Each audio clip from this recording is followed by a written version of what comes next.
Hello दोस्तों, आप सभी को नमस्कार। जय जोहार। आप सभी का हमारे चैनल भारत भूमि विद्यापीठ में हार्दिक स्वागत है। आज का हमारा ये वीडियो छत्तीसगढ़ के प्राचीन इतिहास पर आधारित है।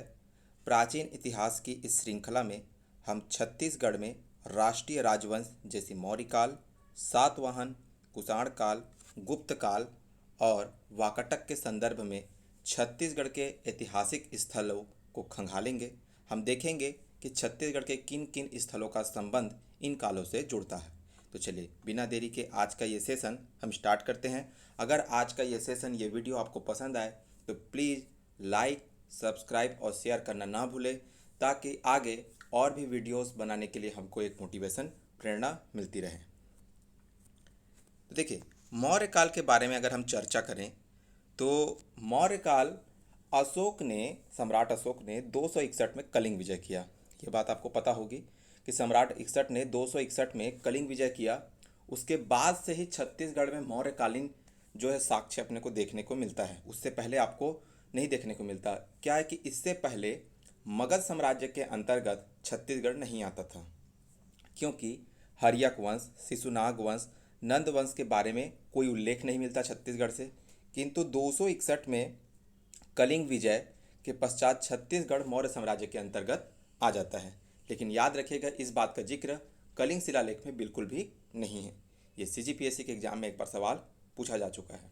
अगर मौर्यकालीन स्थलों के बारे में हम देखें, मौर्यकालीन स्थलों के बारे में देखें तो सबसे पहले हमको अभिलेखीय साक्ष्य मिलते हैं सरगुजा जिले के रामगढ़ पहाड़ी से। रामगढ़ पहाड़ी में स्थित सीता बेंगरा और जोगी मारा की गुफाएं मौर्यकालीन साक्ष्य के रूप में विद्यमान हैं।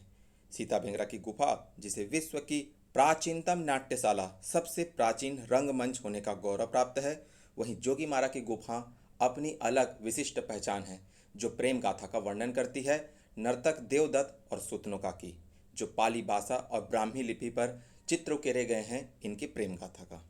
सिक्के की बात अगर हम करें मौर्यकालीन सिक्के की, तो मौर्यकालीन आहत सिक्के, ठीक है, मौर्यकालीन आहत सिक्के पंच मार्कर प्रेस करके जो बनी होती हैं, मौर्यकालीन आहत सिक्के की प्राप्ति जो है हमको अकलतरा ठठारी, जांजगीर चांपा के अकलतरा ठठारी, रायगढ़ के बारगांव, रायपुर के तारापुर, आरंग, उड़ेला, तीन जगह आपको दिमाग में पहले रखना है। पहले आप याद रखेंगे जांजगीर चांपा, उसी से जस्ट बगल में लगा हुआ है रायगढ़, फिर उसके बाद में रायपुर।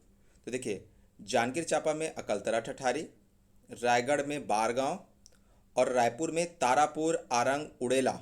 अब इसको इस तरह से भी याद कर सकते हैं कि मुंबई हावड़ा रूट पर अगर सबसे पहले आप जाएंगे तो क्या पड़ेगा आपको? रायपुर पड़ेगा। तो रायपुर पे आपको क्या याद रखना है? तारापुर, आरंग, उड़ेला। रायपुर के बाद जांजगीर चांपा पड़ता है, जांजगीर चांपा में अकलतरा ठठारी, उसके बाद में फिर रायगढ़ में बारगांव। इन तीन जगहों से हमको मौर्यकालीन सिक्के प्राप्त हुए हैं, जिनके खोजकर्ता कौन है? रविंद्रनाथ मिश्र जी। 1970 में इन्होंने खोज किया था। यात्रा वृत्तांत की बात करें अगर हम, तो चीनी यात्री हेनसांग के यात्रा वृत्तांत के अनुसार, चीनी यात्री हेनसांग के यात्रा वृत्तांत के अनुसार सम्राट अशोक ने यहाँ बौद्ध स्तूप का निर्माण करवाया था। सम्राट अशोक का साम्राज्य कलिंग, आंध्र और रूपनाथ, वर्तमान में जबलपुर तक फैले होने की जानकारी यहाँ के अभिलेखों से प्राप्त हमको होती है। शैल चित्रों की अगर बात करें तो रामगढ़ की पहाड़ी में स्थित जोगी मारा की गुफा में मिली चित्रकारी नर्तक देवदत्त एवं नर्तकी सुतनुका की प्रेम गाथा का वर्णन करती है, जो पाली भाषा और ब्राह्मी लिपि है। ध्यान दीजिएगा, पाली भाषा और लिपि ब्राह्मी है, कंफ्यूज मत होइएगा भाषा और लिपि में। पाली भाषा और लिपि क्या है? ब्राह्मी है। अब आगे हम इस काल के कुछ महत्वपूर्ण नोट देख लेते हैं। पहला नोट, प्राचीन छत्तीसगढ़ प्राचीन छत्तीसगढ़ का उत्तरी भाग मौर्य, यहाँ पे थोड़ा सा मिस्टेक है, प्राचीन छत्तीसगढ़ का उत्तरी भाग मौर्य साम्राज्य में शामिल था, परंतु इसकी पुष्टि कलिंग शिलालेख से नहीं होती, और मध्य और दक्षिण छत्तीसगढ़ कलिंग विजय के बाद ही यहाँ जो है शामिल होता है मौर्य साम्राज्य के अंतर्गत। याद रखेंगे। अगला पॉइंट देखते हैं कि चंद्रगुप्त की सेना में शामिल आठवीं महाकांतार यानी बस्तर से। आठवीं मतलब जो जंगलों में रहने वाले जन हैं, जो जंगलों की रक्षा करते हैं, सामरिक दृष्टि से जो महत्वपूर्ण होती हैं राज्य की सीमाएं। तो चंद्रगुप्त की सेना में जो शामिल आठवीं थे वो महाकांतार बस्तर से भी थे। बलौदा बाजार के तुरतुरिया बलौदा बाजार का तुरतुरिया स्थल में बौद्ध भिक्षु का विहार था, जहाँ विशाल बौद्ध की मूर्ति की प्राप्ति हुई है। जोगीमारा और सीता बेंगरा की गुफा की खोज शिकार के दौरान कर्नल औसले, आपको ये नाम याद करना पड़ेगा। जोगीमारा और सीता बेंगरा की गुफा की खोज शिकार के दौरान कर्नल औसले एक ब्रिटिश हुए, वो शिकार करने गए एक रोज़। जब वो शिकार कर रहे थे तो भोर का समय था, क्योंकि वो शिकार करने के लिए सुबह सुबह गए थे, भोर का समय था। उसी समय कर्नल औसले ने इस जगह को खोजा था, जिसको 1904 में उन्होंने ये जगह पर खोज की थी। और इसका अध्ययन किसने किया? तो डॉक्टर ब्लास ने। ठीक है, इस जगह पर प्रकाश किसने डाला? डॉक्टर ब्लास ने। ब्लास ने प्रकाश डाला, ब्लास प्रकाश, डॉक्टर ब्लास ने प्रकाश डाला है। कर्नल औसले ने इस जगह की खोज की है। आगे हम देखें, रमेंद्रनाथ मिश्र ने आरंग एवं गुजरा में आहा सिक्कों की खोज की। ठीक है, रमेंद्रनाथ मिश्र ने आरंग एवं गुजरा गांव में आहा सिक्कों की खोज की। मौर्यकालीन पक्की ईंटों का दीवार, मौर्यकालीन पक्की ईंटों का दीवार, मृतभांड एवं सिक्के की प्राप्ति यहाँ से हुई है। ये आपको याद रखना, छत्तीसगढ़ से। अब हमारा आगे बात आता है सातवाहन काल का। सातवाहन, तो सातवाहन जो काल है, मौर्य वंश के समाप्ति के बाद सातवाहन वंश के शासन का उल्लेख मिलता है। सातवाहनों की राजधानी प्रतिष्ठान रही। छत्तीसगढ़ के विभिन्न स्थलों से इनके प्रमाण मिले हैं। प्रमाण में सबसे पहले जांजगीर जिले के 3 जगह आपको याद करने हैं, किरारी, गुंजी, बालपुर। किरारी का काष्ठ स्तंभ अपना जो है सातवाहन कालीन सबसे बड़ा प्रमाण के रूप में हमारे पास मौजूद है। इस किरारी के काष्ठ स्तंभ में सातवाहन कालीन 18 विभागों का वर्णन है। अलग अलग विभागों का अलग अलग नाम दर्शाया गया है, अलग अलग 18 अधिकारी हुआ करते थे। अर्थात किरारी के काष्ठ स्तंभ से आप सातवाहन कालीन प्रशासन भी समझ सकते हैं। ठीक है, अगला जगह है गुंजी। जांजगीर जिले के गुंजी शिलालेख वरदत्त जी का है। जांजगीर के गुंजी का जो शिलालेख है, गुंजी में जो शिलालेख मिला है, वो वरदत्त श्री, सातवाहन राजा वरदत्त श्री का है। बालपुर में राजा अपिलक का सिक्का मिला है। बालपुर में राजा अपिलक का सिक्का मिला है। बालपुर में याद रखेंगे किसका सिक्का मिला? राजा अपिलक का। आगे आप देखेंगे मल्हार, चकरबेड़ा, बिलासपुर से सिक्के और प्रतिमा मिली है। ठीक है, हेन सांग की यात्रा वृत्तांत के अनुसार चीनी यात्री हेन सांग हुए, जिनको यात्रियों का राजकुमार कहा जाता है। ये हर्षवर्धन के दौर पे भारत आए थे और 639 ईस्वी में छत्तीसगढ़ की यात्रा की थी। इन्होंने छत्तीसगढ़ पर एक किताब लिखा जिसका नाम है कियासलो। कौशल की जगह क्या लिखा? कियासलो। तो हेन सांग की यात्रा वृत्तांत के अनुसार सातवाहन राजा ने दक्षिण कौशल की राजधानी के निकट बौद्ध भिक्षु नागार्जुन के लिए 5 मंजिला संघाराम बनवाया था। संघाराम अर्थात निवास स्थल। तो बौद्ध भिक्षु के लिए यहाँ निवास स्थल भी मिला है। ठीक है, सातवाहन कालीन, ये समय में याद रखिएगा। उसके बाद में हम देखते हैं दमाऊ दहरा शिलालेख। ये दमाऊ दहरा जो जगह है, ये जांजगीर चांपा के शक्ति के निकट है। ये बहुत ही प्राकृतिक अपना सुंदरता लिए हुए एक नेचुरल स्पॉट है, जहाँ पर्यटन की दृष्टि से भी लोग आज भी घूमने फिरने जाते हैं। ठीक है, तो दमाऊ दहरा शिलालेख राजकुमार वरदत्त के द्वारा 1000 गाय दान का उल्लेख है, याद रखेगा। ठीक है, 1000 गाय के उनके दान का उल्लेख कहाँ पे है? दमाऊ दहरा शिलालेख में। फिर बात आती है मल्हार। बिलासपुर जिले के मल्हार के बूढ़ी खार से, मल्हार के पास में बूढ़ी खार से लेख युक्त प्रतिमा मिला है। मल्हार, ठीक है, मल्हार, बूढ़ी खार, लेख युक्त प्रतिमा, आपको याद करना है। बूढ़ी खार से लेख युक्त प्रतिमा, ऐसे भी याद कर सकते हैं। बूढ़ी खार से बूढ़ी प्रतिमा मिली है, बूढ़ी खार से बूढ़ी प्रतिमा मिली है, लेख युक्त प्रतिमा मिली है। और मल्हार से ही वेदश्री का मिट्टी का मुहर मिला है, ये आपको याद रखना है। अगर आपसे पूछे कि मिट्टी का मुहर, सेलखड़ी, ठीक है, मुहर, मिट्टी का मुहर कहाँ से मिला है? मल्हार से। बिलासपुर के ही चकरबेड़ा से रोमन स्वर्ण मुद्राओं की प्राप्ति ये दर्शाता है कि सातवाहन कालीन व्यापार वैश्विक तौर पर इतने दूर तक फैला हुआ था। इसी कारण हमको चकरबेड़ा से रोमन स्वर्ण मुद्राओं की प्राप्ति होती है। अंचल के अनेक स्थल से तांबे के आयताकार सिक्के, अंचल के अनेक स्थल से तांबे के आयताकार सिक्के, जिसके एक ओर हाथी, दूसरी ओर नाग और स्त्री बने हुए हमको प्राप्त होते हैं। ठीक है, अब हम आगे देखते हैं कुषाण काल। कुषाण काल, ठीक है, कुषाण काल के बारे में ज़्यादा कुछ जानकारी छत्तीसगढ़ से नहीं मिली है। यद्यपि यहाँ प्राप्त सिक्के एक भ्रांति, एक भ्रामक भ्रम उत्पन्न करते हैं कि यहाँ कुषाणों का भी शासन रहा होगा, क्योंकि यहाँ अन्य किसी भी अभिलेखों में आपको कुषाणकालीन साक्ष्य देखने को नहीं मिलते। तो यहाँ प्राप्त सिक्के जानकारी तो देते हैं, लेकिन एक भ्रामक ही जानकारी हमको प्राप्त होती है कह सकते हैं, क्योंकि अन्य किसी भी जो अभिलेखों में, साक्ष्यों में इनका वर्णन हमको नहीं मिलता है। यहाँ प्राप्त कुषाणकालीन सिक्के कनिष्क के सिक्के प्राप्त हुए। याद रखिएगा, कुषाण जो शासक हुए कनिष्क, जो कुषाण काल के सर्वप्रतापी शासक हुए कनिष्क, उनके सिक्के मिले हैं। तो स्वर्ण की सिक्के कहाँ से मिले हैं? तेलीकोटा रायगढ़ से। ठीक है, स्वर्ण के सिक्के कहाँ से मिले हैं? तेलीकोटा रायगढ़ से, जिसको पुरातत्वविद डॉक्टर के साहू ने खोजा था। डॉक्टर साहू ने खोजा था, ऐसे याद करेंगे। स्वर्ण सिक्के किसने खोजा? साहू जी ने खोजा। स्वर्ण सिक्के किसने खोजा? साहू जी ने खोजा था, डॉक्टर साहू, तेलीकोटा रायगढ़। तो देखिए, कुषाण है, कुषाण कालीन जो कनिष्क के सिक्के आपको स्वर्ण सिक्के कहाँ से मिले हैं बोलेगा तो आपको याद रखना है तेलीकोटा रायगढ़। तेलीकोटा रायगढ़। तांबे के सिक्के बिलासपुर से, तो दो ही सिक्का है, एक है अपना गोल्ड कॉइन। गोल्ड कॉइन आपको मिला है तेलीकोटा से। ठीक है, तांबे का सिक्का कहाँ से मिला है? बिलासपुर से, याद रखेंगे।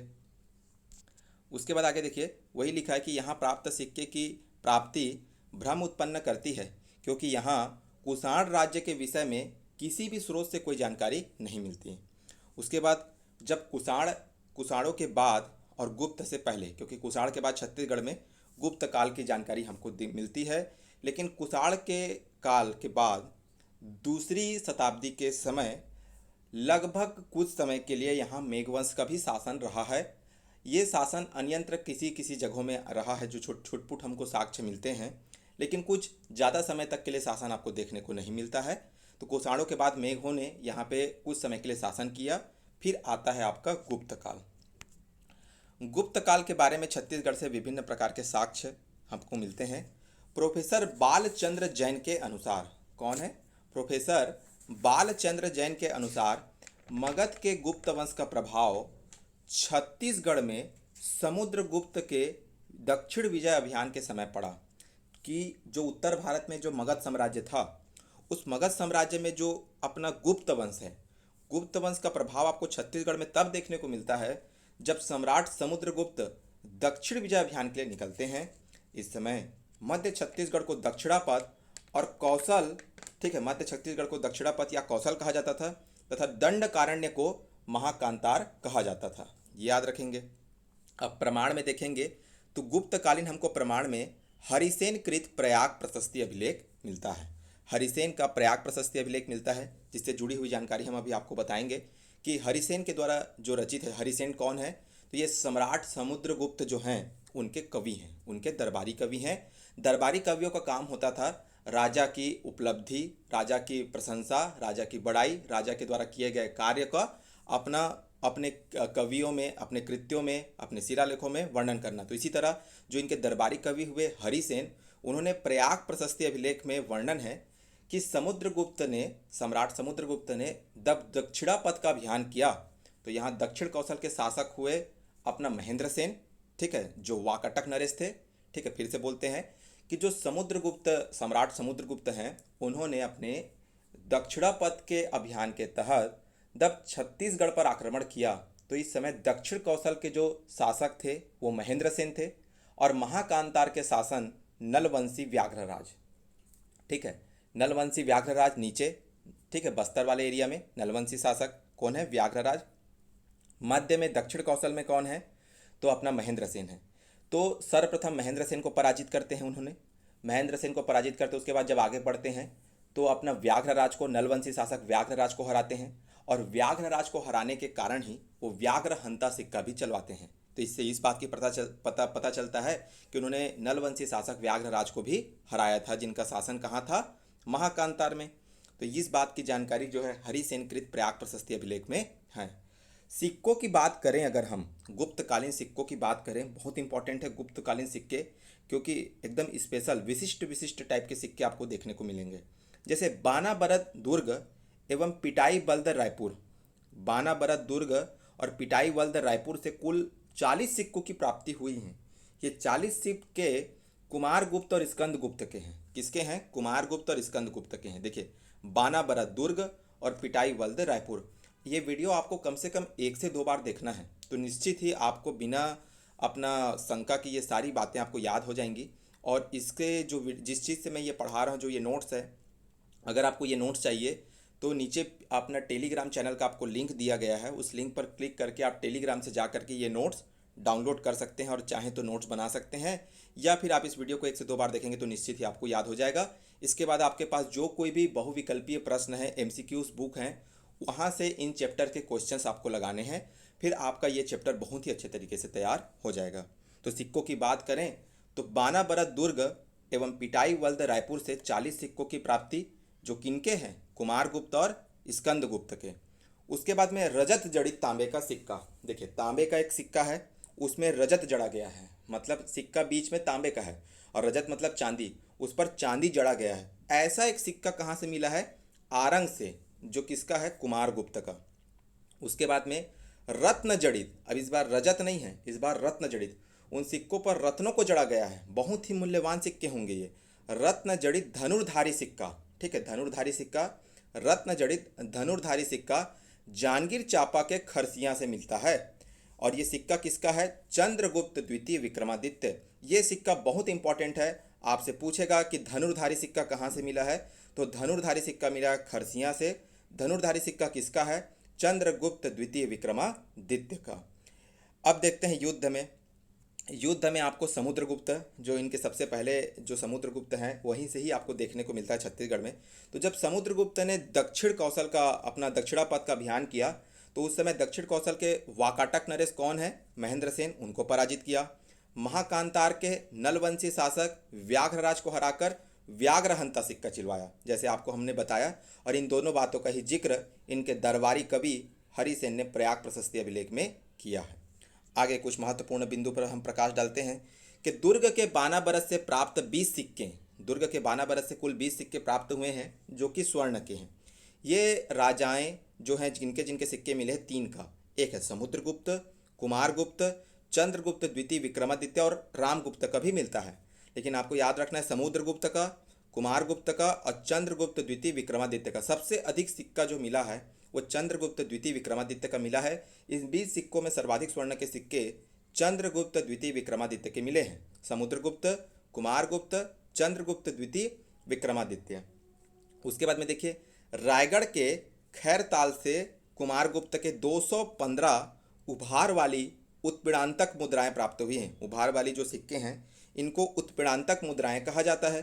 तो रायपुर के खैरताल, रायपुर के खैरताल इस जगह का नाम है, थोड़ा सा आगे जाएंगे आउटर पे तो है।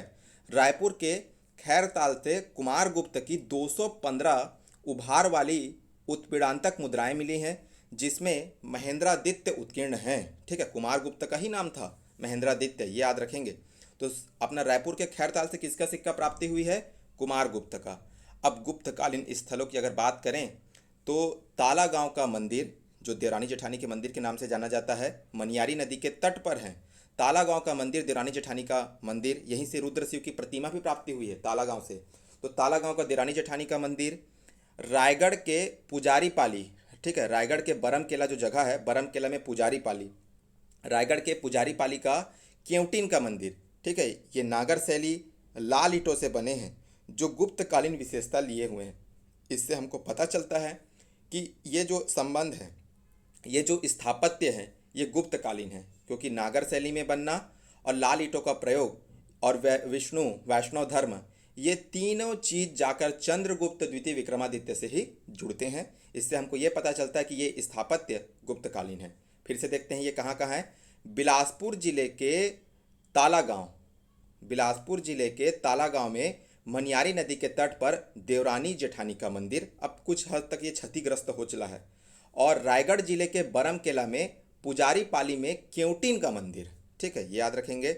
और देखते हैं कि महासमुंद जिले का नाम समुद्रगुप्त महानदी के नाम पर पड़ा। कैसे, जब समुद्रगुप्त ने दक्षिणापथ का अभियान किया तो समुद्रगुप्त की बहुत बड़ी जो सेना ने महानदी के तट पर काफ़ी लंबे समय तक अपना पड़ाव किया। पड़ाव करने के कारण ही समुद्रगुप्त के और महानदी के दोनों नामों के मिश्रण से इस जगह का नाम पड़ा महासमुंद जिला। महासमुंद जिले के कोपरा नामक स्थल से समुद्रगुप्त की पत्नी रूपा देवी के भी साक्ष्य मिलते हैं। ठीक है, वहाँ के स्थानीय गीतों में भी रूपा देवी का जिक्र मिलता है। समुद्रगुप्त ने दक्षिण कौशल एवं महाकांतार को विजय के बाद ग्रहण मोक्ष अनुग्रह, ग्रहण देखिए ग्रहण करना, फिर उसको मोक्ष, फिर अनुग्रह, ग्रहण करना फिर मोक्ष मतलब उनको छोड़ देना, और अनुग्रह पे रखना, मतलब इस राज्य को जीतने के बाद उन्होंने अपने साम्राज्य में मिलाया नहीं, इस राज्य को करद राज्य के रूप में उन्होंने छोड़ दिया कि कुछ एक अपना आंशिक नजराना ले लिया जाएगा, वार्षिक नजराना ले लिया जाएगा। ऐसा करने के बाद में उन्होंने छोड़ दिया, मतलब इसको अपने राज्य में सम्मिलित नहीं किया। वही बात कह रहा है कि समुद्रगुप्त ने दक्षिण कौशल एवं महाकांतार को विजय के बाद ग्रहण मोक्ष अनुग्रह नीति के तहत सम्मिलित नहीं किया, याद रखेंगे। उसके बाद में भानुगुप्त जो अंतिम शासक हुए गुप्त वंश के, भानुगुप्त के एरण अभिलेख से सरब वंशी, हमारे जो क्षेत्रीय शासक हुए सरब वंशी शासक के सरब राज का वर्णन है। ये सवाल सीजीपीएससी में आ चुका है कि भानुगुप्त के एरण अभिलेख में किस क्षेत्रीय राजवंश का उल्लेख है, सरब राज का, याद रखेंगे। अब आते हैं वाकाटक। देखिए सातवाहनों के बाद अपना वाकाटक आ गए थे। ठीक है, सातवाहनों के बाद में वाकाटक आए थे और गुप्त, ये दोनों पैरेलल में चल रहे थे, क्योंकि अभी हमने देखा ना कि वाकाटक नरेश महेंद्र सेन का शासन था छत्तीसगढ़ में, तभी तो अपना दक्षिण कौशल पर दक्षिणापथ का अभियान करने के लिए जब समुद्रगुप्त तो वहाँ से निकलते हैं तो यहाँ छत्तीसगढ़ में किसका शासन रहता है, वाकाटक का। तो इसीलिए सातवाहनों के बाद यहाँ कौन आए, वाकाटक बने हुए थे। तीसरी चौथी शताब्दी की ये बात है। इनकी राजधानी नंदीवर्धन वर्तमान में नागपुर के नाम से जानी जाती है। देखिए ये जो तीसरी चौथी का जो दौर है, जिस समय वाकाटक मध्य में बने हुए हैं, इसी समय उत्तर में ऊपर में गुप्त बने हुए हैं। उत्तर में मतलब मगध वाले एरिया में, ऊपर वाले एरिया में जो गुप्त बने हुए हैं, और छत्तीसगढ़ के जो दक्षिण वाले एरिया में, बस्तर वाले एरिया में नल वंश का शासन चल रहा है। ठीक है, अभी अब देखिए वाकाटक वंश के सबसे जो प्रमुख जो शासक हुए उनको याद करना है। ठीक है, महेंद्र सेन, रुद्रसेन द्वितीय, प्रवर सेन, नरेंद्र सेन, पृथ्वी सेन, हरिसेन। इसको याद करने के लिए आपको ये बस एक वर्ड याद करना है, ट्रिक है। मैं इस तरीके से मैंने इसको याद किया है, आपको अगर अच्छा लगता है तो आप भी ऐसे कर सकते हैं कि मरुप्रन पृथ्वी हरि, मरुप्रन पृथ्वी हरि। तो मरुप्रन में म से महेंद्र सेन, रु से रुद्रसेन द्वितीय, प्र से प्रवर सेन, न से नरेंद्र सेन, पृथ्वी से पृथ्वी सेन, हरि से हरि सेन। एक शब्द के रूप में आप रट लीजिए, याद कर लीजिए, समझ लीजिए। मरुप्रन पृथ्वी हरि वाकाटक वंशी, मरुप्रन पृथ्वी हरि वाकाटक वंशी, मरुप्रन पृथ्वी हरि वाकाटक वंशी। म से महेंद्र सेन समुद्रगुप्त के द्वारा पराजित होते हैं। रुद्रसेन चंद्रगुप्त द्वितीय विक्रमादित्य की बेटी प्रभावती से विवाह हुआ था। किसका, रुद्रसेन का, याद रखेंगे। देखिए इन सारे शासकों के नाम में किसी में द्वितीय नहीं लगा है, तो याद रखिएगा रुद्रसेन द्वितीय, जो द्वितीय वाले हैं वो उनका विवाह होता है चंद्रगुप्त द्वितीय विक्रमादित्य की बेटी प्रभावती से। इन्हीं प्रभावती का पूना अभिलेख है, जिसमें अभी जिससे हमको जानकारी मिलेगी, अभी देखेंगे कि वाकाटकों ने गुप्तों की अधीनता स्वीकार की। इस प्रकार की जानकारी मिलेगी कि जो वाकाटक जो राजा होते थे वो महाराज की उपाधि धारण करते थे, और जो गुप्त जो राजा होते थे वो महाराजाधिराज की उपाधि धारण करते थे। ये पूना अभिलेख से हमको जानकारी मिलती है। ये पूना अभिलेख किसी और का नहीं, वरन प्रभावती जी का है। आगे देखें, प्र से प्रवर सेन अल्पायु शासक। ठीक है, रुद्रसेन की असामयिक मृत्यु के बाद प्रवर सेन अल्पायु शासक बनता है। चूँकि अल्पायु राजा होने के कारण, ठीक है, प्रभावती का जो शासन सत्ता जो है, माता जो है देख रेख कर रही होती थी, और कहीं ना कहीं प्रभावती के माध्यम से अप्रत्यक्ष शासन यहाँ चंद्रगुप्त द्वितीय विक्रमादित्य का देखने को मिलता है। इसीलिए यहाँ कुशल मंगल या इस राज्य के दौरा करने के लिए उन्होंने अपने नवरत्नों में से एक कालिदास को छत्तीसगढ़ प्रवास पर भेजा। छत्तीसगढ़ प्रवास के दौरान कालिदास ने सरगुजा जिले के रामगढ़ पहाड़ी में मेघदूतम नामक ग्रंथ की रचना की है। ये मेघदूतम जो ग्रंथ है, इसी ग्रंथ का अपना छत्तीसगढ़ी अनुवाद भी है। ठीक है, याद रखेंगे। उसके बाद ना से देखते हैं नरेंद्र सेन, दक्षिण के नलवंशी शासक भौदत्त वर्मन से ये पराजित हुए। ठीक है, नरेंद्र सेन, देखिए मैं आपको बताया अभी थोड़ा देर पहले, फिर से समझिएगा। उत्तर में कौन है, गुप्त है। मध्य में कौन है, वाकाटक है। दक्षिण में कौन है, नलवंशी। तो उत्तर में गुप्त शासक कौन है, समुद्रगुप्त। मध्य में कौन है, अभी महेंद्र सेन थे, और दक्षिण में इस समय शासन किसका चल रहा था, नलवंशी का। तो उन्हीं नलवंशी में एक राजा हुए हमारे भौदत्त वर्मन। भौदत्त वर्मन ने क्या किया कि नीचे वाले जो बस्तर अंचल में है, भौदत्त वर्मन ने अपना नरेंद्र सेन के ऊपर में आक्रमण कर दिया। नरेंद्र सेन के ऊपर में आक्रमण कर दिया। ये अपने वाकाटक नरेश नरेंद्र सेन के ऊपर में आक्रमण कर दिया। आक्रमण करने के बाद में इनको हरा करके वो अपना फिर से लौट जाते हैं। इतनी अपमानजनक स्थिति होती है कि इस अपमान का बदला लेने के लिए उनके पुत्र नरेंद्र सेन के पुत्र पृथ्वी सेन ने पिता की हार का बदला लेने हेतु नलवंशी शासक अर्थपति भट्टारक, देखिए यहाँ पे भी शासक बदल गया, तो ये भौदत्त वर्मन के पुत्र रहते हैं अर्थपति भट्टारक, और अपना नरेंद्र सेन के पुत्र रहते हैं पृथ्वी सेन। तो देखिए ये सबसे पहले जो भौदत्त वर्मन नीचे नलवंशी शासक हैं, उन्होंने आक्रमण किया कहाँ, ऊपर वाले पे, वाकाटक नरेश नरेंद्र सेन को। नरेंद्र सेन को जो है बहुत अपमानजनक स्थिति में हरा करके उन्होंने इस क्षेत्र पर अपना प्रभुत्व जमा करके नीचे फिर से लौट जाते हैं। इस हार का बदला लेने के लिए, पिता की हार का बदला लेने के लिए नरेंद्र सेन के पुत्र पृथ्वी सेन नलवंशी शासक अर्थपति भट्टारक को हराते हैं, ये याद रखेंगे। अंत में आते हैं हरिसेन। हरिसेन जो है, अब जब वाकटों की जो सत्ता है वो अंतिम दिनों में क्षीण होने लगी थी, तो वत्स गुल्म वाकटों की एक शाखा जिसका नाम है वत्स गुलाम वंश, ये अपना गोदावरी बेसिन में अपना इनका जो है साम्राज्य हुआ करता था। उसी वत्स गुलाम वंश के जो शासक हुए हरिसेन, उन्होंने आकर के यहाँ पे शासन किया था, याद रखेंगे। उसके बाद में नोट में देखते हैं, वही है प्रभावती के पुनः अभिलेख से वाकटकों की गुप्तों की अधीनता स्वीकारने का पता चलता है। प्रभावती कौन है? प्रभावती रुद्रसेन द्वितीय की पत्नी है, जो कि चंद्रगुप्त द्वितीय विक्रमादित्य की पुत्री हैं। तो इन्हीं प्रभावती का जो पूर्णा अभिलेख पूर्णा से जो मिला है, उससे वाकटकों के द्वारा गुप्तों की अधीनता स्वीकारने की जानकारी मिलती है। कैसे? जो वाकटक राजा होते थे वो महाराज की उपाधि धारण करते थे, और जो गुप्त जो शासक होते थे वो महाराजाधिराज की उपाधि धारण करते थे। अभिलेखों की बात हम करें तो हरिसेन कृत प्रयाग प्रशस्ति से महेंद्र सेन की हार का वर्णन मिलता है। हरिसेन, ठीक है, हरिसेन किसके कवि थे जी? समुद्रगुप्त के दरबारी कवि। इनके द्वारा आपको महेंद्र सेन के हार का वर्णन मिलता है इस प्रयाग प्रशस्ति अभिलेख में। उसके बाद में आए भौदत्त वर्मन, इनका रिद्धिपुर ताम्रपत्र। भौदत्त वर्मन कौन है? जो दक्षिण के नलवंशी शासक भौदत्त वर्मन, जिन्होंने सर्वप्रथम आक्रमण किया था, ठीक है, ऊपर वाकाटक नरेश नरेंद्र सेन के ऊपर में, और उनको हराने का वर्णन आपको मिलता है। तो भौदत्त वर्मन के रिद्धिपुर ताम्रपत्र से नरेंद्र सेन के हार का वर्णन मिलता है। उसके बाद में आते हैं अपना पृथ्वी सेन, नरेंद्र सेन के पुत्र हैं। पृथ्वी सेन के केसरी बेड़ा एवं पंडिया पाथर, पृथ्वी सेन के केसरी बेड़ा पंडिया पाथर अभिलेख से जानकारी मिलते हैं कि उन्होंने अपने पिता के हार का बदला लेने के लिए अपना नलवंशी शासक अर्थपति भट्टारक पर आक्रमण किया था, और इसमें उनको विजय की प्राप्ति हुई थी। उनके विजय का वर्णन मिलता है नलवंशी शासक अर्थपति भट्टारक के ऊपर, ठीक है। उनकी राजधानी जो पुष्करी, जिसको भोपालपट्टनम के नाम से जाना जाता है आज वर्तमान में, राजधानी पुष्करी को तहस नहस कर दिया, ठीक है, ये याद रखेंगे। उसके बाद में स्कंद वर्मन, ठीक है, स्कंद वर्मन जो नलवंशी शासक अगले हुए, स्कंद वर्मन का पोड़ागढ़ अभिलेख है। इस पोड़ागढ़ अभिलेख से आपको जानकारी मिलती है कि पुष्करी, जिसको अपना पृथ्वी सेन ने तहस नहस कर दिया था, इस पुष्करी को उन्होंने फिर से बसाया, और यहाँ जो है उस समय तत्कालीन अल्प समय के लिए जो है गद्दी पर कौन बैठे हुए थे? देवसेन। उन्होंने देवसेन को, जो वाकाटक शासन कर रहे थे, वाकाटक जो राजा थे देवसेन, उनको पराजित किया और नलवंशियों की पुनः सत्ता स्थापित की। कहाँ? पुष्करी भोपालपट्टनम में। अब इन वाकाटकों का अंत कैसे हुआ, तो इस बारे में है कि संभवतः त्रिपुरियों के कलचुरियों ने वाकाटकों का अंत किया होगा, ऐसी जानकारी हमको मिलती है।